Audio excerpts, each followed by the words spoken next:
Welcome to another episode of CEO Story, where we bring the life story of a person who has achieved the status of CEO, of Chief Executive Officer of his or her organization.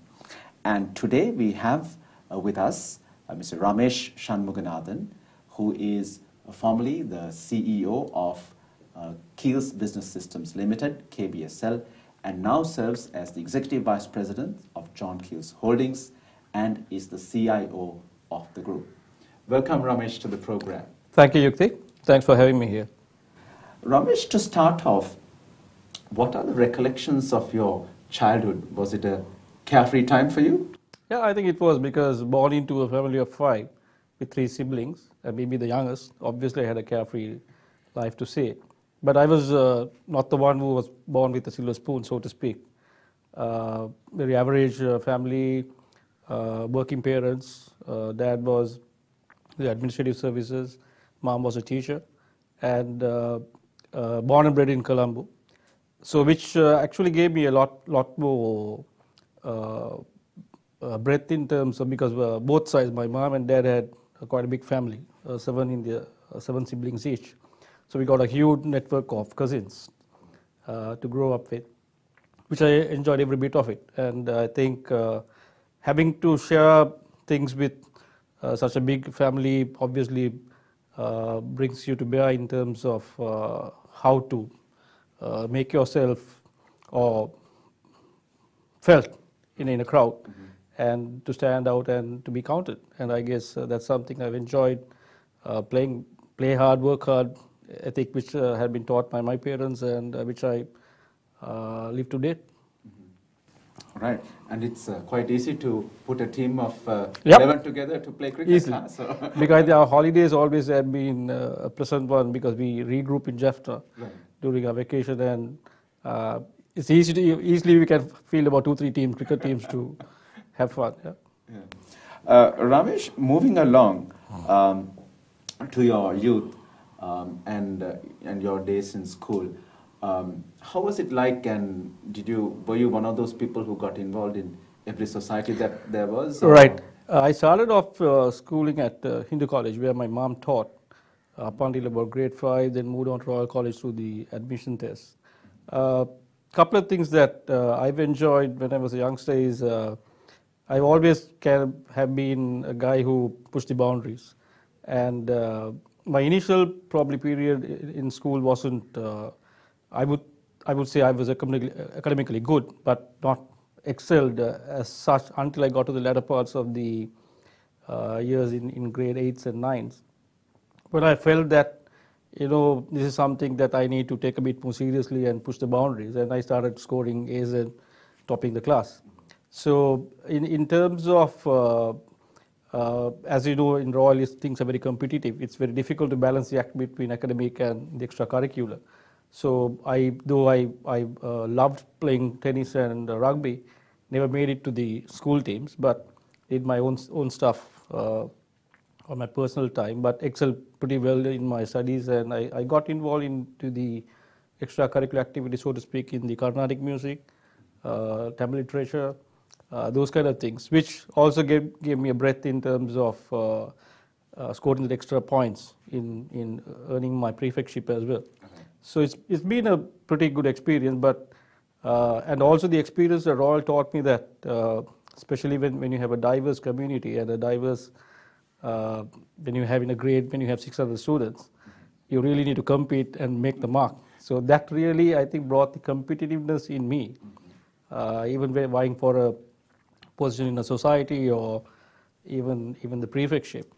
And I think that prefectship experience per se gave me a lot in terms of confidence that I can, if I put my mind to something, that I can achieve it.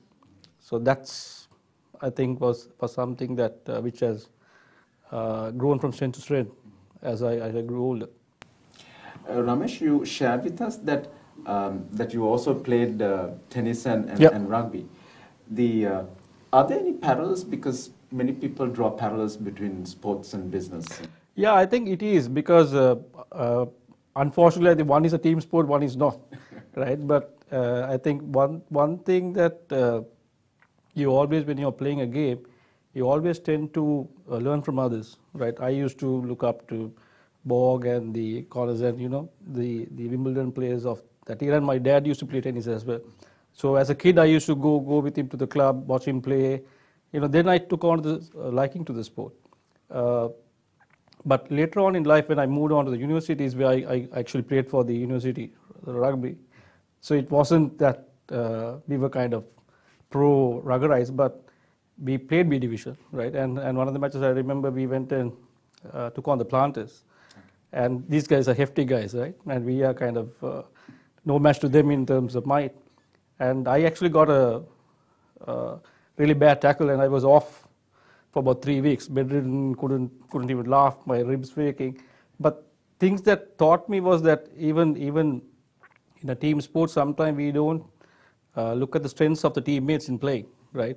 Sometimes you tend to be an individual even in a team sport, and that's what probably brought me down. And you tend to learn a lot from a team sport as well as sports, which you can bring back to your business in terms of strategies, in terms of how you could get the best out of people, and to really leverage skills around you. Moving on more to your career after school. So what kind of qualifications did you go for after your Right, I think as I grew up, one of my role models was my uncle, because I got on to develop a huge interest in electronics and stuff earlier on in life, even when as a 7-8-year-old kid, because my uncle used to repair these old radios which were made out of valves, right? So that intrigued me a lot. So even as a youngster, I made up my mind I'm going to be an engineer. So all my choices in terms of double maths physics, then I ended up going to University of Moratuwa, where I qualified as an electronics engineer. So even when I finished that, while I was in university, I always looked at, do I want to be just another engineer, or do I want to do something different? So as I graduated, I started my MBA at PIM, right? Which a lot of people thought that I was off my head to start a PIM, an MBA soon after graduating. And even at the PIM, when I faced the interview, there was a gentleman who was in the panel who said, "Hey, engineers are lousy managers. Well, what makes you think that you're going to be different?" I said, "I'm different, and I would like to prove you wrong, right?" Because one of the things which brings out the best in me is if someone challenges me. I would like to kind of take it as a thing to say that it's not beyond me. So from that point, I think I've joined DMS Electronics as my first job, where I did about a 3 to 4 year stint. Then I got a scholarship, the Fulbright, and ended up going to US to do my master's in computer science and IT. So which had a 2-year residential requirement as well. So a lot of the guys asked, "Hey, you went to US, why did you come back?" So when I came back, I had a couple of offers, and KBSL's thing looked appealing, because I had a dream of setting up an SI company. Okay. So in KBSL at that time, CEO was Keith Modder, who's currently with Virtusa. So he brought me the idea and said, "Hey, looks like a good thing, why don't you set it up?" So for me, that was kind of someone gave me a free hand, and kind of not really a blank check, and said, "Hey, go after your dream." And that for me was a turning point in my career, that I had an early opportunity to live my dream. And and the support of Keith, Ajit Gunawardena, who was that time sector head for IT, who were guiding me and coaching me to push the boundaries and take KBSL, transform a KBSL from a PC-based company into a solutioning SI company. So that gives enormous confidence, and probably the qualifications that, obviously I look at qualifications as a passport, not as a necessary stamp of visa into entry, and that helped in driving the transformation at KBSL as well. Ramesh, was there any point in your career where you told yourself, "Hey, I can be head of this organization one day"? Right. I think I think that wasn't. I didn't have to wait too long, because I think 1 year into KBSL, Keith, for whatever reason, thought that he would make a career move for the better into Virtusa. And at that point in time, the slot for the CEO position at KBSL was open. So I had, hey, I don't think it's going to be a thing beyond me. So I just went and had a chat with Ajit and said, hey, I'd like to take this on. So he said, you're too young to take this on. So I said, fine, but I still feel convinced that I can take this on. So after a couple of months, he called me and said, hey, if you can transform this company, I'll give you a 12-month period. Show me what you're capable of. Then let's talk about it. So I was made the acting CEO for about 8 or 9 months. And during that period, or what we agreed in terms of the transformational steps which needs to happen, got executed. And the company was back in good shape. So then I was appointed as a CEO. So which for me was that even in adversity, there is opportunity, but you need to believe in yourself. And I think that belief and being able to earn the credibility of your subordinates, because even in adverse conditions, ultimately your people need to believe in you, your superiors need to believe in you. And if you can't establish the credibility, it's tough to get going. And I think definitely that I always did not stop short of, pushing the boundaries, as I said. And this opportunity was not planned for, but came in an unexpected way. You were CEO at a very relatively young age. So what did it feel like to be heading an organization when you're so young? Even your bosses sort of commented on that. It is. I think it's a pretty good feeling, and also it's daunting at times, because at that juncture, when PC business was kind of disintegrating around you, and when you have 240 people working for you, you know that you're responsible for the lives of 240 people, and the organization, and to sustain it and transform it in a more meaningful and less painful manner for all concerned. So it's a huge responsibility, come to think of it, and sometimes you tend to think, hey, is this worth it? Is it kind of doable? What if things go wrong? All kinds of questions pop up. But then the consolation is that that if you come out of it unscathed, everyone is going to benefit out of it, and that's something which pushed me to keep going and stay focused. But the pressures at time was daunting during the initial phase, and I think it's a good feeling to be on top. But only issue is that I always tell my staff as well, the higher you go, the more lonely you get. So you got to keep yourself motivated, because there's no one else to come and motivate you. So you got to put up with the miseries, keep a happy face, keep a smiley face, because if you sulk, the entire organization will sulk. So you need to keep the bright face in middle of whatever challenges that you're facing, and bat on. Great. In terms of you look back at your career, and you're still in the IT field and still holding a leadership position as CIO of the group. What are the challenges that you've had? And if you look at, say, maybe your successes and failures, have you had any? Or in terms of I've always definitely I had my share of failures, but I would normally look at it as a learning opportunity, not as failures, because I always a firm believer that if you don't fail, that means you're not pushing yourself enough, right? Then you're in your comfort zone. Maybe you're not taking enough risks, and you're not looking at enough things to probably latch on to. So one of the things that major setback that we had was when I was at KBSL, we were trying to bring Nokia into Sri Lanka on the infrastructure side, where Alcatel, Ericsson were dominating in the mobile operator space. So I went up to Ajit and said, hey, there is this fantastic opportunity. He said, so if you're convinced, you talk to these guys and give us a proposal. So we flew to actually Singapore during the SARS outbreak, right? So even that didn't bother us, because we thought this is a gold mine that we need to wrap up. So we flew in the team of 4 guys. We went and presented got the business dealership for Sri Lanka, for Nokia. And then we're very kind of upbeat that we are going to kind of wipe Ericsson's and the Alcatel out of the market. So because we have the good relationships, we got the corporate touch as well. But little did we anticipate that the late entrants like Huawei and ZTE would come with a price so ridiculous that we won't be able to even stand, let alone sitting. And we were decimated in terms of all the big deals that we went with bids. They were kind of 1/10 of our price.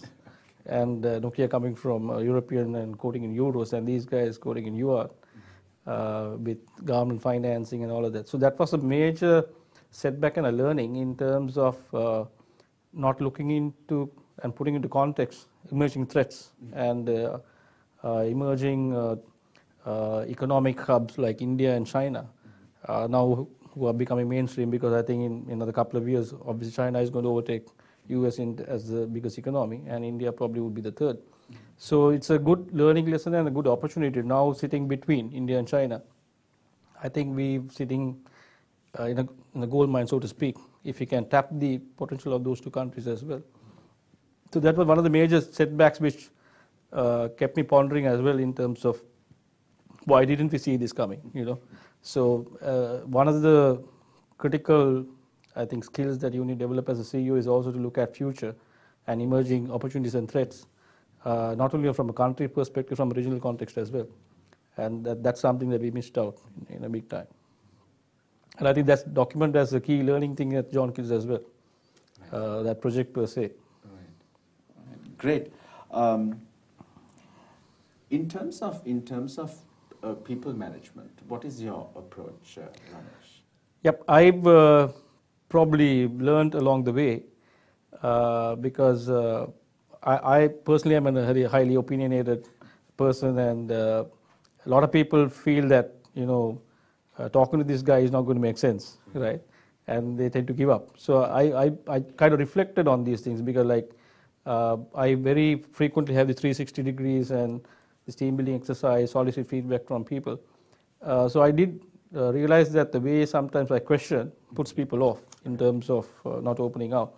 So I tended to reflect on that, moderate myself, because the important thing in organization, the mainstream, is the live wire of an organization is communication. Right. So if you don't create an environment where people feel trusted and have the freedom to communicate openly what they have in mind, then we are not going to tap into the potential of the biggest asset that we have in an organization. So I feel open, transparent communication is of essence, and you need to create an environment where you walk the talk. Right. You can't just preach something and do something else, and that's something is very critical. You've almost answered my next question, which was going to be on communication, really. Yeah, right, okay. So as a leader, how important is communication? Very, very, because as a leader, I always say that if you look at Lee Kuan Yew or Mahatma Gandhi, a lot of people think leadership is based on a title, a position, and I am not subservient to that, and I don't believe in that, because leadership is all about the followership that you create. Not in terms of kind of you being put on a pedestal, but in terms of your thoughts, in terms of what you feel you could show in terms of vision, in terms of future, and a shared vision where people buy into, right? And that means that you got to communicate quite widely and quite deeply to each of the constituents of an organization, which is the daunting task.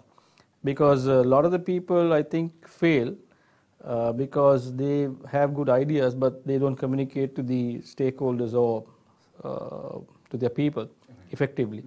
And hence, people tend to have a very loose grip in terms of the organization, where it's going, lack of passion. And a lot of the symptoms in terms of organization not progressing is I would mainly attribute to communication, which is probably the biggest issue in the from the Eastern Bloc compared to the Western, where they are very, very good in communication and they are probably taught and asked to exhibit that from young age. And from a Sri Lankan context, I think culture plays a huge role, I feel, in communicating handicap, because we are taught in schools not to challenge elders, superiors, right? Yeah. But I am of the view that's not a mantra which will work in the corporate environment, because today you have to let even, the youngest guy come and challenge you as a CEO, and you should be comfortable with it, because these guys come with the latest knowledge base, where what we've learned is kind of no use other than the experience and probably the other stuff that we can probably inculcate in them. Yeah. In terms of, because you mentioned earlier, Ramesh, that you believe in this mantra of playing hard and working hard. So during your spare time, do you do anything special? Or? Yep, I love to travel a lot, read a lot, enjoy music, go partying, go clubbing. So because I believe that ultimately, if you don't balance your stress out, you're going to get burnt out. So you need to take time to chill out, do stuff. I hit the gym twice a week, so that it is easy on you. So you can't do a CEO's job or a high stressful leadership role, not having time for yourself. So it's important to take time and enjoy life, because otherwise it becomes quite stressful. Right. Doing that role as well. Right. In terms of our audience who's basically watching this program, what are the lessons you would like to share with them in terms of your own journey? And one of the main things that I've learned, never plan your career. When I say never plan your career, not into greater detail, because I had these blinkers on when I came into John Q. Say this is what my set career has to be. And in 2005, when Susanta was taking on as chairman, Susanta Ajit Rani just called me and said, "Hey, we want you to take this CI role." My knee-jerk reaction is, "Hey, this is not even in my career path. What are you talking about?" So, I got a huge dose in terms of, who plans careers, and this is a kind of fantastic opportunity you're throwing away. Look at it. So I just went back, took a couple of days, reflected on it, and then I thought, ultimately, a career is something that what you make out of, not based on designations. And sometimes it's like that's why I said, like playing sports. Sometimes when you are charging in rugby, you have to sidestep, right? So sometimes you have to sidestep in careers as well. So one of my key learnings is not to have a hard-coded thing in terms of a career. Second thing is always develop yourself. Never think that whatever you learn is going to be is going to go in vain. Learn new things, and also hire better people, right? Because ultimately, the people whom you surround yourself will make you successful. And if you don't hire better people than yourself, you're obviously going to have a aging and a dying organization. The third one is in terms of create that environment where people feel, because most of us spend more time at work than at home, and we have to create an environment which people feel kind of attached to, proud about, passionate about, and they're at home, right? You have to create that feeling. So which is something that you have to do, like being a parent, right? You obviously sometimes have to be tough, but for the betterment of the family. So in organizations also, you got to be tough, but you got to be flexible. You got to be moderate, so to speak, in terms of understanding people where they're coming from and empathize with them. And a lot of the times, I think that's the probably the biggest terminology which gets thrown us out today in terms of emotional intelligence and whether we relate to people in terms of who they are actually. outside office and how what makes them tick. All right.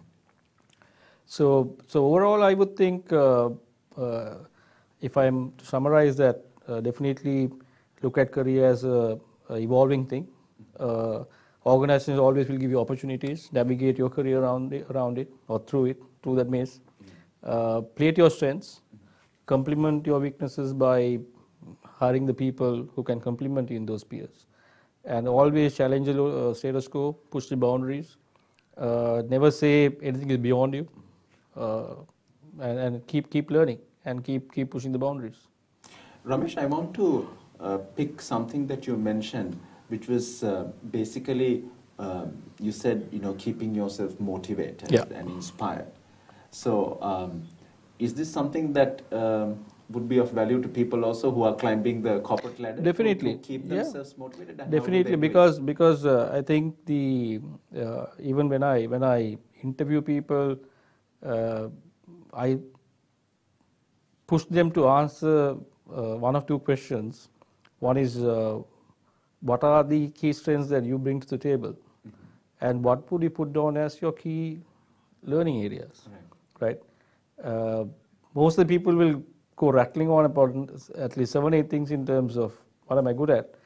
But what am I not good at, or what are my learning outcomes, they will find it very, very difficult to put that down, because very seldom we sit and reflect in terms of what are those things that we could improve for ourselves, right? So in keeping yourself motivated or keeping yourself or pushing the boundaries, that's a key ingredient for me, right? Because if it's something that I feel that I need to learn to do my job better, keeps me or pushes me towards another area of expertise. Now, if you look at when I became CIO of John Keells, SAP was totally alien to me, right?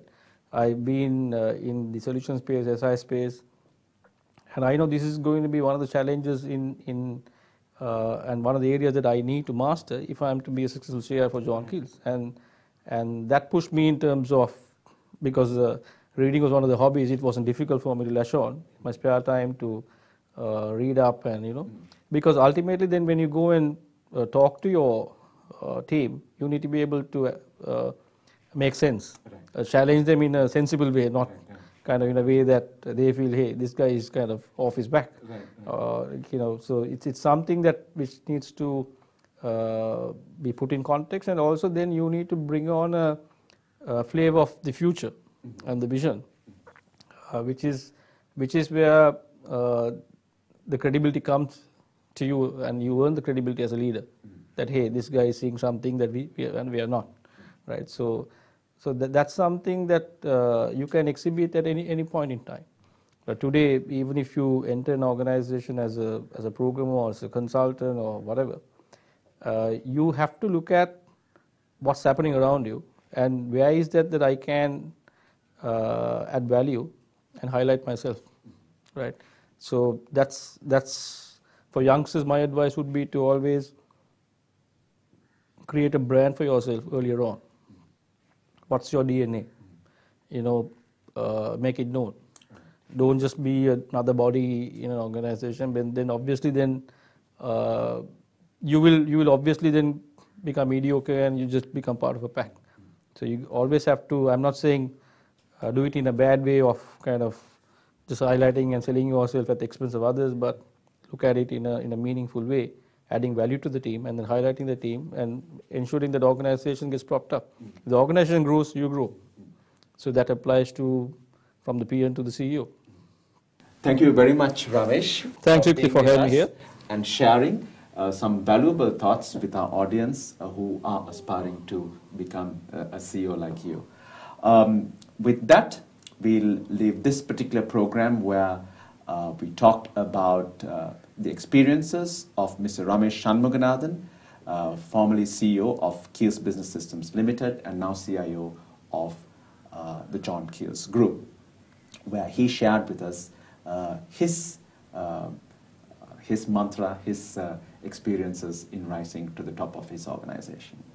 So until we meet again at another episode of a CEO Story, do good and rise